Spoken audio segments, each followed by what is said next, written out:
Hello friends, कैसे हैं आप सभी लोग। तो आपके YouTube channel IK science academy पर आप सभी लोगों का स्वागत है। तो आज हम लेके आए हैं, पिछले वाले वीडियो में पढ़ाए थे धातु और अधातु, अर्थात उसमें सबसे पहले हम अध्ययन कर रहे हैं कि धातु के बारे में। तो धातु क्या है, धातु के बारे में बताए थे, यानी जिस पर प्लस चार्ज होता है उसको पहचानने के लिए, जिस पर प्लस चार्ज होता है उसको हम धातु कह सकते हैं, और जिस पर माइनस चार्ज होता है उसे हम अधातु कह सकते हैं। तो धातु ये हुआ, धातु के हम भौतिक गुण पढ़ेंगे तथा रासायनिक गुण पढ़ेंगे। तो आज हम पढ़ेंगे भौतिक गुण। तो सबसे पहले फिर शुरुआती स्टेज में हम समझ जाते हैं धातु कैसे पहचानेंगे। तो धातु में हम लिए थे जैसे एक क्षारीय धातु, एक क्षारीय धातु, क्षारीय धातु में लिए थे लिथियम लिए थे, सोडियम लिए थे और पोटेशियम लिए थे, और भी हैं। और इसके बाद है क्षारीय मृदा धातु, क्षारीय मृदा धातु में लिए थे बेरिलियम, मैग्नीशियम और कैल्शियम लिए थे। और लिए थे उत्कृष्ट धातुएं, उत्कृष्ट धातुएं, उत्कृष्ट धातुएं हम लिए थे Ag लिए थे यानी सिल्वर लिए थे, और Au लिए थे, गोल्ड लिए थे, और प्लेटिनम लिए थे। ये उत्कृष्ट धातुएं थे। और भी धातुएं थे, धातुएं थी जैसे एल्यूमिनियम थी, एल्यूमिनियम अर्थात Al था, और कापर, कापर अर्थात Cu। ये सब क्या है, धातु हैं। इन्हें हम कैसे पहचानेंगे, ये धातु हैं कि अधातु हैं। तो और भी धातु हैं, तो हम थोड़ा सा लेके बता रहे हैं, क्योंकि ये कक्षा 10 के लिए बता रहे हैं, क्योंकि इनको अब हम कैसे पहचानेंगे धातु है कि अधातु। हम सबसे पहले बोल चुके हैं अगले वीडियो में कि इसमें जो होते हैं जिस पर प्लस चार्ज होगा, अर्थात प्लस चार्ज होगा, उसमें वो विद्युत धनात्मक होगी। जब विद्युत धनात्मक होगी क्या उसको हम धातु कह सकते हैं? हाँ, कह सकते हैं। तो देखो, चिन्हने के लिए, पहचानने के लिए बता सकते हैं कि ये सभी एक ही वर्ग के हैं, अर्थात वर्ग मतलब lithium, sodium, potassium, rubidium, caesium और फ्रांसियम। क्या ये सब एक ही तत्व के हैं? हाँ, एक ही वर्ग के हैं, एक ही वर्ग हैं, अर्थात यस, अर्थात फर्स्ट के हैं, फर्स्ट ग्रुप के हैं। तो फर्स्ट ग्रुप के एक ही में रखा गया। तो एक का ऑब्जर्व करेंगे हम, एक का निकालेंगे तो अगले का हम आराम से पता चल जाएगा धातु है कि अधातु। सबसे पहले हम लेते हैं इसको पहचानने के लिए धातु है कि अधातु। तो ले लेते हैं हम सोडियम। सोडियम का परमाणु क्रमांक 11 होता है। इलेक्ट्रॉनिक विन्यास करेंगे 1s2, 2s2, 2p6 और 3s1। तो देखो, हम आप लोगों के लिए पहले ही बता चुके हैं, वीडियो में हमारे देख लेना बाद में पीछे जाके। एस वाले क्या है, देते हैं, जो देंगे तो बताओ धन आयन होंगे ऋण आयन होंगे, बताओ धन आयन होंगे ऋण आयन नहीं, जो देते हैं वो दाता होते हैं, दाता होते हैं अर्थात उस पर प्लस चार्ज होगा। अब बताओ ये सोडियम कितना इलेक्ट्रॉन देने भर की शक्ति है, जो दे देगा उसका अष्टकपूर्ण हो जाएगा। जब अष्टकपूर्ण हो जाएगा वो किसी से रिएक्शन करने लायक नहीं रहेगा। यानी कि जितने आवर्त सारणी में तत्व हैं वो अपने को क्या सोचते बनाने के लिए है कि हम उत्कृष्ट हो जाएं, जीरो ग्रुप धारण कर लें, ताकि हमें किसी से रिएक्शन न करना हो। तो हम इसमें अभी पहचान रहे धातु है कि अधातु। बताओ यस वाला दे, यस ये ब्लॉक बोलेंगे यस, तो यस वाला देगा कि लेगा, देगा। बताओ कितना देगा, इसके पास जब एक इलेक्ट्रॉन है तो एक ही देगा ना, एक इलेक्ट्रॉन है तो एक ही देगा। तो एक इलेक्ट्रॉन दे देगा, तो इससे क्या हमें पता चल जाता है, सोडियम पर प्लस एक चार्ज है। तो क्या इसको हम धातु बोल सकते हैं? हाँ, इसको हम धातु कह सकते हैं। उसी प्रकार और हम लेके समझा दे रहे हैं। चलिए एक एक सबका ले रहे हैं। मैग्नीशियम का ले रहे हैं, Mg ले रहे हैं। Mg का इलेक्ट्रॉनिक विन्यास करेंगे, इसका परमाणु क्रमांक 12 होता है। तो 12 का हम इलेक्ट्रॉनिक विन्यास करेंगे। इलेक्ट्रॉनिक विन्यास सूत्र जाके हमारे पिछले वाले वीडियो में देख लेना कि इलेक्ट्रॉनिक विन्यास का सूत्र बताया है, उसका इलेक्ट्रॉनिक विन्यास कैसे होता है समझा के बताया है। तो हम यहाँ पे जल्दी जल्दी आप लोगों के बता देते हैं कि कैसे होता है। तो 12 का करेंगे तो 1s2, 2s2, 2p6 कितना हुआ, 2, 2, 4, यहाँ कितना है, 2 है, 2, 2, 4, 6, 10, और बचा यहाँ पे कितना, 2 बचा, 2 बचा। तो अगले स्टेप में क्या जाएगा, 3s2। तो बताओ यस है तो यस वाला लेकर देगा, नहीं देगा। तो जब देता है तो बताओ धन आयन होगा प्लस आयन, ऋण आयन नहीं, धन आयन होगा। जो देने वाला हो तो दाता हो, तो दाता जो होता है धनी होता है, दे रहा है तो प्लस होगा, प्लस में। और जो ले रहा है वो ग्राही है, ग्राही अर्थात ले रहा है तो माइनस होगा। तो माइनस वाले को छोड़ दो, हम यहाँ पर अभी धातु पढ़ रहे हैं। तो प्लस वाला तो यस है, यस क्या कर रहा है, दे रहा है, इसको कितनी देने भर की शक्ति है, दो इलेक्ट्रॉन, इसके पास दो ही है तो दो इलेक्ट्रॉन दे सकता है। अर्थात हम समझ सकते हैं सोडियम पर कितना चार्ज है, +3 चार्ज, +2 चार्ज होता है। जब +2 चार्ज आ गया तो क्या धन आयन है, क्या इसको विद्युत धनात्मक बोल सकते हैं, बोल सकते हैं। जब विद्युत धनात्मक है क्या इसको धातु हम कह सकते हैं, इस तत्व को हम धातु कह सकते हैं, हाँ कह सकते हैं कि ये धातु है। इसी प्रकार एक हम और ले रहे हैं, आपको समझा दे रहे हैं, हाँ उसको पहचानेंगे कि धातु है कि अधातु है। चलिए ले रहे हैं हम कॉपर, एल्यूमिनियम का ले रहे हैं। देखो एल्यूमिनियम का परमाणु क्रमांक होता है, सब लोग घनचक्कर पढ़ेंगे तो एल्यूमिनियम पे पी जाएगा, तो पी वाले अक्षर क्या होते हैं और लेते हैं तो क्या होता है, ऋण आयन बनाने का प्रयास करते हैं। तो एल्यूमिनियम भी धातु है, कैसे पहचानेंगे, इसका इलेक्ट्रॉनिक विन्यास 13 है, इसी 13 का इलेक्ट्रॉनिक विन्यास हम करेंगे। जब 13 का इलेक्ट्रॉनिक विन्यास करेंगे तो 1s2 2s2 2p6 कितना हुआ, 2 2 4 6 10, बचा कितना भी 3। अगला स्टेप आएगा 3s2, ये तो इसका भरा गया कक्षक। अब बचा यहाँ कितना, एक। अगले, क्योंकि भाई देखो यस में 2 ही इलेक्ट्रॉन भर सकते हैं, इससे ज़्यादा नहीं। और पी में कितना भर सकते हैं, पी में 6 भर सकते हैं, इससे ज़्यादा नहीं। डी में कितना भर सकते हैं, 10 से ज़्यादा नहीं। कम भले भर सकते हैं, इन सभी में कम भले भर सकते हैं लेकिन ज़्यादा नहीं। तो बताओ ये 2 भरा गए, यहाँ कितना बचा, एक। कितना, 2 2 4 6 10 10 2 12, बचा कितना, एक। अगला स्टेप क्या आएगा, 3p। तो बताओ यहाँ पे कितना बचा, एक बचा, तो वहीं हम एक भर देंगे। हम बोले हैं पी वाले क्या करते हैं, लेते हैं इलेक्ट्रॉन, तो अर्थात ग्राही होते हैं, तो उस पर कौन सा चार्ज आएगा, ऋण आयन आएगा। लेकिन यहाँ पर ऐसा हम नहीं देखेंगे, क्योंकि सभी हम बोले सभी तत्व आवर्त सारणी में क्या प्रयास करते हैं, अपने को जीरो बनाने का धारण करते हैं।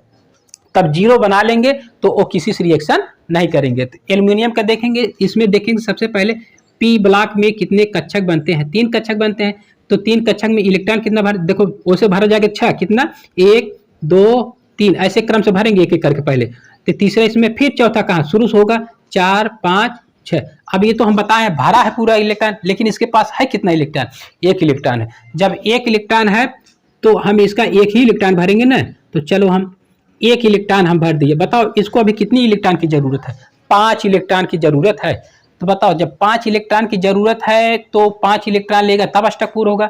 मान लीजिए किसी से 5 इलेक्ट्रॉन ले रहा है, तो 5 इलेक्ट्रॉन लेगा, 5 और 1 6 और 2 8, तभी नहीं इसका अष्टक पूर्ण होगा। हाँ तभी कह सकते हैं इसका अष्टक पूर्ण होगा। अब बताओ जब 5 इलेक्ट्रॉन क्या किसी से ले सकता है, नहीं। कोई भी तत्व जो होगा 5 इलेक्ट्रॉन तक नहीं देगा इसको अपना अष्टक पूर्ण करने के लिए। इसलिए एल्यूमिनियम क्या सोचता है, हम इससे बढ़िया लेने से फायदा है हम अपना इलेक्ट्रॉन खो ही दे, अच्छा है। तो क्या करेगा ये एल्यूमिनियम, ये अपना एक इलेक्ट्रॉन किसी को भी दे सकता है। जब एक इलेक्ट्रॉन दे देगा तो एल्यूमिनियम पर सबसे पहले पहला चार्ज कितना आएगा, 1+ चार्ज आया हुआ। अब यहाँ क्लियर हुआ ना, मतलब इसका देना अच्छा हुआ ना। क्या अभी इसका अष्टक पूर्ण है, नहीं, क्योंकि ये 3 है, यहाँ पे 2 2 है, तो यहाँ पे 3 है। तो बताओ अब लास्ट वाला कौन पड़ा, यस पड़ा। जब यस पड़ा तो यस वाले देते हैं कि लेते हैं, देते हैं। जब यस वाले देते हैं तो धन आयन होगा। तो कितने देने भर की शक्ति है, 2, क्योंकि इसके पास 2 ही इलेक्ट्रॉन है। जब ये 2 इलेक्ट्रॉन किसी को दे देगा तो हम समझ जाते हैं कि 2 इलेक्ट्रॉन और दे दिया, 2 इलेक्ट्रॉन और दे दिया, इस पर प्लस चार्ज कितना आ गया, 3। इसीलिए एल्यूमिनियम पर ऑक्सीकरण संख्या +3 होता है, यानी कि आयनों की संख्या 3 होती है। जब ये तीन धन आयन बनाए, क्या इसको विद्युत धनात्मक बोल सकते हैं, हाँ बोल सकते हैं। जब ये विद्युत धनात्मक हो गया, क्या एल्यूमिनियम धातु हुआ, हाँ हुआ। हाँ ऐसे पहचाने हैं कौन धातु है कौन अधातु है। तो अब चलते हैं धातुओं के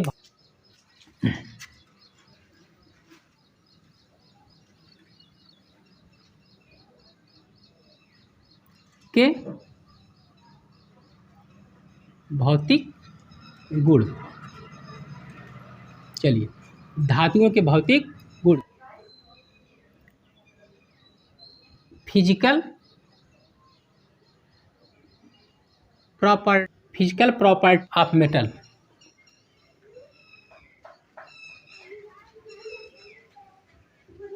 ये चलते हैं फिजिकल धात्विक चमक। पहला धात्विक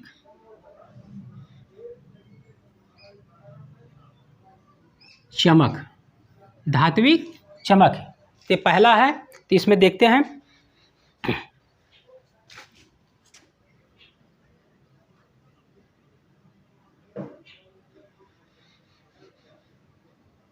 मेटालिक्स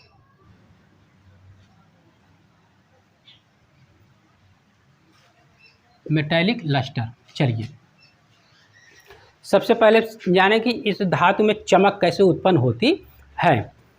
अब बताओ, जो इसमें हम अभी अभी निकाले हैं धातुओं में कि इसमें विद्युत धनात्मक होते हैं, अर्थात ये क्या कहते हैं, विद्युत धनात्मक इलेक्ट्रॉन किसी को देते हैं। जब ये दाता होते से इसमें से इलेक्ट्रॉन निकल रहा है, बताओ जब धातु से इलेक्ट्रॉन निकलता है कि नहीं, अर्थात कह सकते हैं धातुओं की वे भौतिक गुण जिसमें मुक्त इलेक्ट्रॉन पाया जाता है धात्विक चमक उत्पन्न करते हैं। कह सकते हैं कि वे धातुएं जिनमें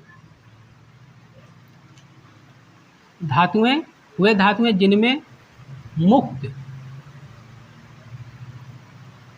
इलेक्ट्रॉन पाया जाता है, मुक्त इलेक्ट्रॉन पाया जाता है,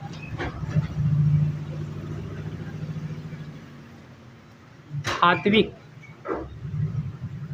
चमक उत्पन्न करते हैं।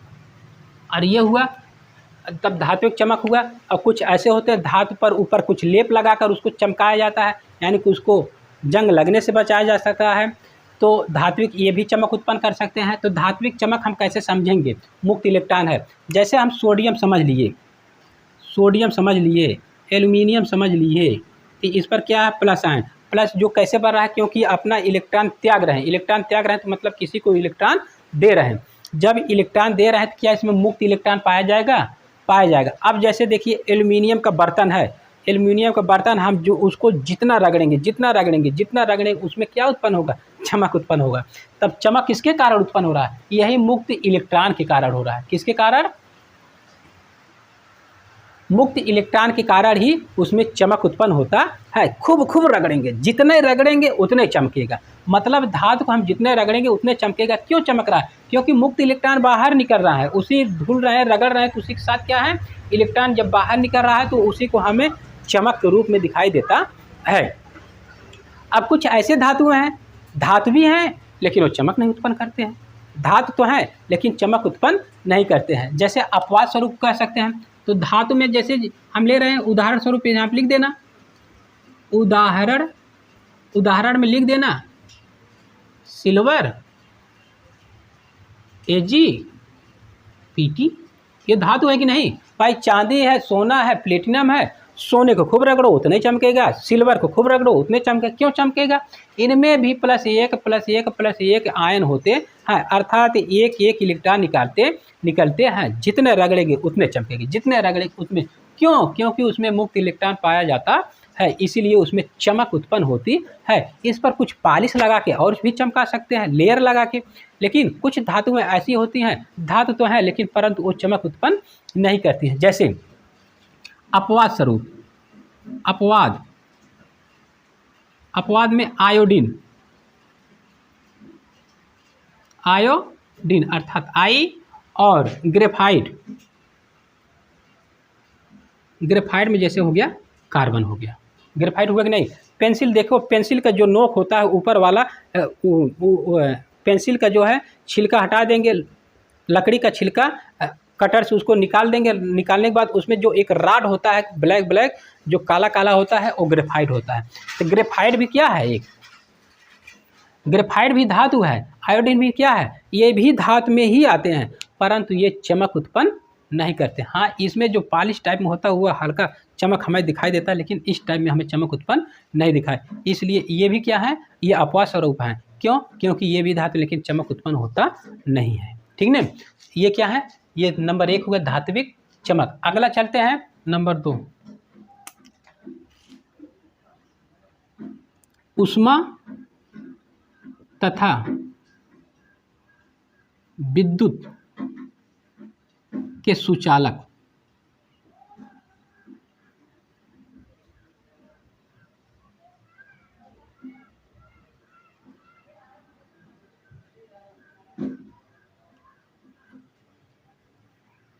थर्मल कंडक्टिविटी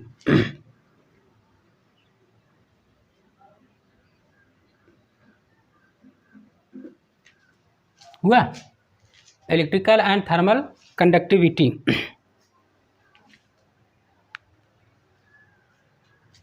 सॉरी यहाँ पे ई है, थर्मल कंडक्टिविटी। चलिए, ऊष्मा तथा विद्युत के सुचालक होती हैं। देखिए, अब ऊष्मा के सुचालक और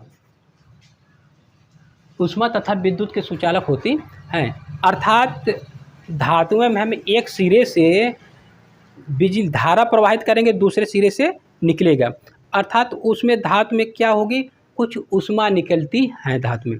जैसे हम मान ले रहे हैं हीटर, देखे हो हीटर में एक तरफ से करंट लगाते हैं, यानी बिजली की सप्लाई देते हैं, तो हीटर का तार क्या होता है, जलने लगता है। क्या उसमें से ऊष्मा निकलती है? बहुत से, यानी कि ऐसे धातु हैं जो धारा का सप्लाई करेंगे, ऊष्मा भी निकलेंगी, और बिजली यानी कि विद्युत का सुचालक, यानी कि जिसमें कि धारा का आना जाना प्रवाह हो सके, तो ऊष्मा हुआ विद्युत का सुचालक हो गए। ये विद्युत ऊष्मा और ऊष्मा तथा विद्युत के सुचालक क्यों होते हैं? क्योंकि इनमें हम बताए हैं धातुओं विद्युत धनात्मक होते हैं। जब विद्युत धनात्मक होते हैं, अर्थात धनात्मक कैसे पहचाने, जिसमें धनायन होगा, तो धनायन होगा, कैसे धनायन होगा, क्योंकि वो अपना इलेक्ट्रॉन मुक्त कर रहे हैं, अर्थात इलेक्ट्रॉन अपना दे रहे हैं। जब इसमें मुक्त इलेक्ट्रॉन पाया जाएगा, क्या, जैसे मान लीजिए हम यहाँ पे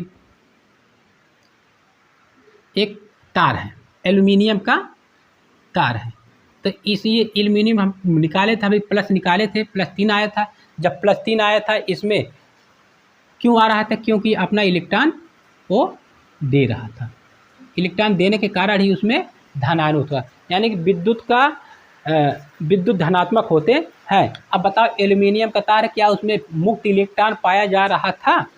बोलो, हाँ पाया जा रहा। जब मुक्त इलेक्ट्रॉन है, तो मुक्त इलेक्ट्रॉन है, इधर से हम धारा लगाएंगे, करंट देंगे, तो यही एक तरफ से करंट निकलेगा। क्यों निकलेगा? यही मुक्त इलेक्ट्रॉन इसको ले जाएगा, इसको ले जाएगा, इसको ले जाएगा, इसको ले जाएगा, अगले को देगा। यानी कि धातु में क्या होता है, मुक्त इलेक्ट्रॉन होते हैं। जब मुक्त इलेक्ट्रॉन होते हैं, तो क्या उसमें करंट की सप्लाई होगी, विद्युत धारा की सप्लाई होगी? हाँ होगी। और जब विद्युत धारा होगा, तो उसमें ऊष्मा भी निकलेगी। इसी के धातुओं को बोल सकते हैं कि धातुओं में विद्युत ऊष्मा तथा विद्युत का सुचालक होती है। विद्युत सुचालक क्यों होती है? क्योंकि इसमें मुक्त इलेक्ट्रॉन पाया जाता है। हम ले रहे हैं उदाहरण, एक सिल्वर ले रहे हैं और एक कॉपर ले रहे हैं। तो एल्युमिनियम तो लिए है भाई, और भी ले सकते हैं उदाहरण स्वरूप। ये सब क्या है, एल्युमिनियम हुआ, कॉपर हुआ, और क्या हुआ, सॉरी इसको हम सिल्वर बोल रहे थे, यहाँ पे एजी भी कर सकते हैं, ठीक ना, और सोना भी कह सकते हैं। ये सब क्या है, विद्युत के सुचालक होते हैं। अर्थात एक तरफ से धारा का सप्लाई करेंगे, दूसरी तरफ से धारा का सप्लाई निकलेगा। अर्थात क्यों निकल रहा है? क्योंकि इसमें धारा का प्रवाह हो रहा है, विद्युत की धारा, क्योंकि इसमें मुक्त इलेक्ट्रॉन पाया जाता है। इसी के कारण हम कह सकते हैं कि धातुएं ऊष्मा तथा विद्युत के सुचालक होती हैं। अब बता देते हैं विद्युत सुचालक का क्रम। विद्युत सुचालक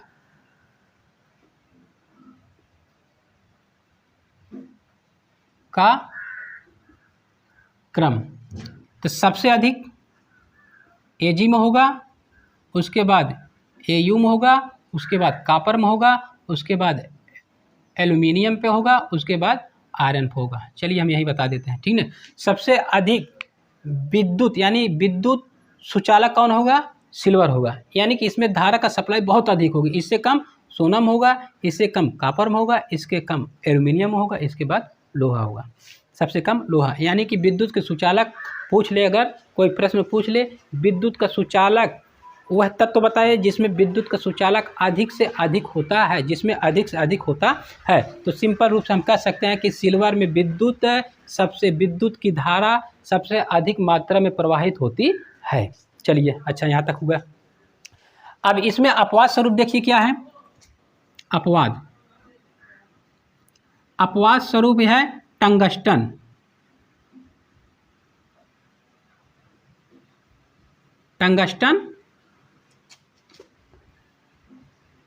लेड है, और एक है मरकरी, Hg। ये क्या है? ये भी धातु है, परंतु इसमें बिजली का यानी विद्युत सुचालक और ऊष्मा का सुचालक नहीं होती है। धातु होते हुए भी इसमें विद्युत और ऊष्मा का सुचालक नहीं होती, इसलिए हम मान लेते हैं ये अपवाद के स्वरूप में होता। आते हैं नोट। नोट में देखिए, नोट में क्या है, सिल्वर, एजी, कापर, ये क्या होती हैं, धातु। अर्थात इसमें बिजली की सप्लाई करेंगे, धारा का सप्लाई करेंगे, एक स्थान से दूसरे स्थान, जितना बड़ा तार रहेगा एक स्थान से दूसरे स्थान तक जाएंगी। कह सकते हैं कि अगर इन तारों को हम खुला छुएंगे, इन तारों को हम खुला छुएंगे, तो इन तारों को खुला छुएंगे तो क्या हमें करंट मारेगा? मारेगा, जरूर मारेगा, श्योर है मारेगा, ठीक ना।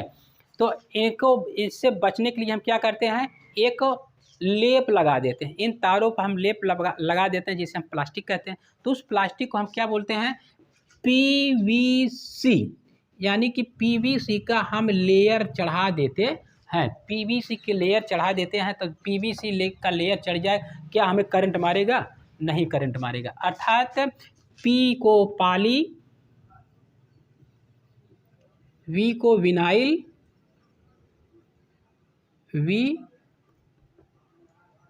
नाइल, सी को क्लोराइड। इसका फुल फॉर्म नाम है पॉलीविनाइल क्लोराइड। तो पॉलीविनाइल क्लोराइड का इन तारों पर हम लेयर लगा देते हैं, लेप लगा देते हैं, जिसके कारण हम कहते हैं कि उस पर एक केबल यानी कि प्लास्टिक का लेयर लगा है। तो किसका लगा? तो पॉलीविनाइल क्लोराइड का लेयर लगा होता है, जिसके कारण हमें करंट नहीं मारता है। तो कोई भी पूछ लेगा विद्युत सुचालक तथा ऊष्मा सुचालक तारों में किस तत्वों का यानी कि क्या उसमें होता है कि किस धातु यानी कि क्या पदार्थ होते हैं कि हमें करंट नहीं मारता है, जिसका वो लेयर लगा होता है। तो बता देना पीवीसी अर्थात पॉलीविनाइल क्लोराइड का लेयर लगाया जाता है, लेप लगाया जाता है, परत चढ़ाई जाती है, जिसके कारण हमें करंट यानी कि धारा जाने पर करंट हमें नहीं लगता, यानी कि बिजली हमें मार नहीं सकती है। तो चलिए इसी के साथ हम आप लोग से विदा लेते हैं।